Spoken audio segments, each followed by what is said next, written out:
Hello, welcome to another Sunday School preview. This upcoming Sunday's lesson will focus on the theme confronting sexual immorality. And it might seem like a strange topic to discuss that the church may have issues such as sexual immorality. The reality is that from the early first century church, it is an issue that the church had to contend with. And it's possible if you've been in the church for a while, you might have heard something, seen something. Maybe something might have been confirmed. And this lesson looks at how it is that the church ought to deal with these issues. I remember in high school, Tupac Shakur said, "Only God can judge me." And oftentimes society and the environment in which the church is situated tends to want to influence the church and lead the church in how it should deal with issues. And oftentimes it's either we lean too far to one side where we are too judgmental and too harsh, or we lead to another side where it is that we are too tolerant. But there is a biblical perspective and biblical examples, and that's what this upcoming lesson looks at. We're going to find that Paul has received some correspondence from a family called the family of Chloe, and they have listed some issues that they are experiencing at the church in Corinth. Paul writes this letter to the church in Corinth to deal with a variety of issues, and that's what this Corinth set of Sunday school lesson looks at. They look at dealing with problems in the church. And we're going to find out that this specific problem, which we will not divulge too much so you will have an appetite for Sunday school, deals with the fact that there's an individual in the church and they are living a sexually immoral life.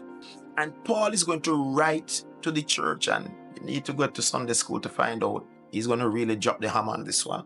He's going to write to them to tell that we should not excuse sexual immorality in the church.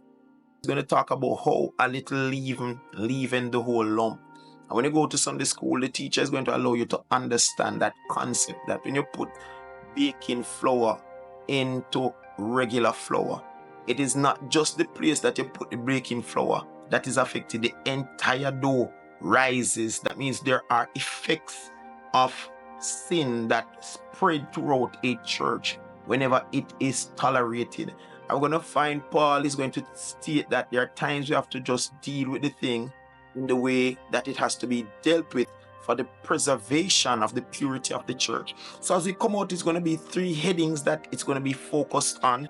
The first is that we should do not excuse immorality, not just sexual immorality, but sin on a whole. Then we're going to look at purify the church, and finally run from sexual immorality. And I will say that persons will say, boy, the church only focus on sexual sins. What about all the other sins that exist? And the truth is that Paul is going to lift up the concept and the idea. And it's not just Paul, but the Holy Spirit speaking through Paul will state that the fact that some sins are done and it affects the body, your physical body, and that God values the body.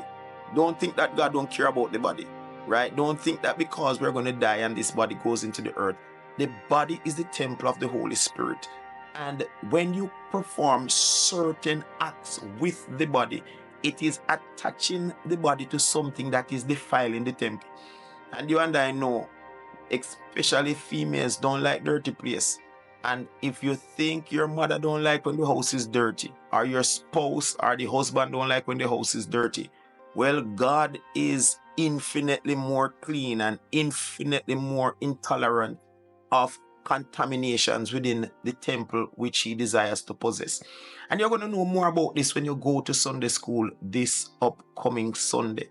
So I will say this to you: Sunday school still a keep, and you need to be a part of it. God bless you. Have a wonderful Sunday school.